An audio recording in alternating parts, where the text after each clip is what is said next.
اسی لیے اللہ تعالیٰ نے قرآن کریم میں ایسے لوگوں کی جگہ جگہ تعریف کی، رضی اللہ عنہم ورضوا عنہ ذالک لمن خشی ربہ۔ یہی وجہ ہے کہ ہم جب صحابہ کرام کا نام لیتے ہیں تو ہم بولتے ہیں رضی اللہ عنہ، وہ قرآن کریم میں ہے رضی اللہ عنہ، اسی لیے ہم بولتے ہیں حضرت ابو بکر صدیق کیا بولتے ہیں آگے؟ رضی اللہ تعالی عنہ، حضرت ابو بکر رضی اللہ تعالی عنہ، اسی طرح سے حضرت عمر فاروق رضی اللہ تعالی عنہ، آگے کیا بولتے ہیں؟ حضرت عثمان غنی رضی اللہ تعالی عنہ، حضرت علی رضی اللہ تعالی عنہ، حضرت حسن رضی اللہ تعالی عنہ، حضرت حسین رضی اللہ تعالی عنہ۔ تو یہ وہ صحابہ ہیں کہ جن کو سرٹیفکیٹ اللہ نے اسی دنیا میں دے دی، جن کو رسول اللہ صلی اللہ علیہ وسلم نے کہا ما انا علیہ واصحابی، میں جس راستے پر ہوں اور جس راستے پر میرے صحابہ ہیں، اگر اس راستے کو اختیار کرو گے تو جنت جاؤ گے، اگر اس راستے سے ہٹ جاؤ گے تو جہنم کی طرف چلے جاؤ گے، جنت کا وہ راستہ نہیں ہے۔ ہم پڑھتے ہیں خطبہ میں، ابھی پڑھیں گے آپ کے سامنے کہ ثم الذین یلونکم ثم الذین یلونہم، کہ صحابہ کرام کی جماعت کے بعد پھر تابعین کا زمانہ آتا ہے، پھر تبع تابعین کا زمانہ آتا ہے، پھر اس زمانے کے بعد فتنے کا زمانہ، فتنے کا دور شروع ہو جاتا ہے۔ تو صحابہ کرام کا جو زمانہ ہے، نبی کریم کا وہ شاگرد ہے، نبی کریم صلی اللہ علیہ وسلم سے سینہ بسینہ علم کو سیکھا ہے، اور وہ اسی سانچے میں ڈھل جاتے تھے جس طرح سے نبی کو آپ صحابہ کرام دیکھتے تھے۔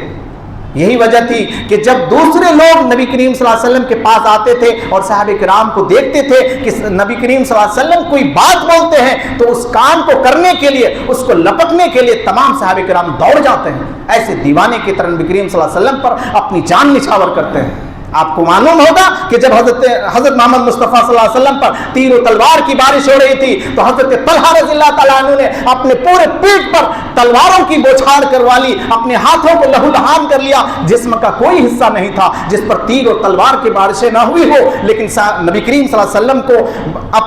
اپنے باہوں میں اور اپنے دائرے میں لے لیا، آپ صلی اللہ علیہ وسلم کو کچھ ہونے نہیں دیا۔ یہ وہ صحابہ کرام ہے۔ تو میرے بزرگوں دوستو، ہمیں صحابہ کرام سے محبت کرنی ہے، ہمیں صحابہ کرام کی سنت پر عمل کرنا ہے۔ صحابہ کرام جس بات کو کہتے ہیں، جس راستے پر چلتے ہیں، اگر ہم اس راستے کو اختیار کریں گے تو ہم کامیاب ہو جائیں گے، ورنہ ہم گمراہ ہو سکتے ہیں، راستے سے بھٹک سکتے ہیں، جہنم کی طرف جا سکتے ہیں۔ اللہ تعالی ہم سب کو صحابہ کرام کی جماعت سے سچی پکی محبت پیدا کرنے کی توفیق عطا فرمائے۔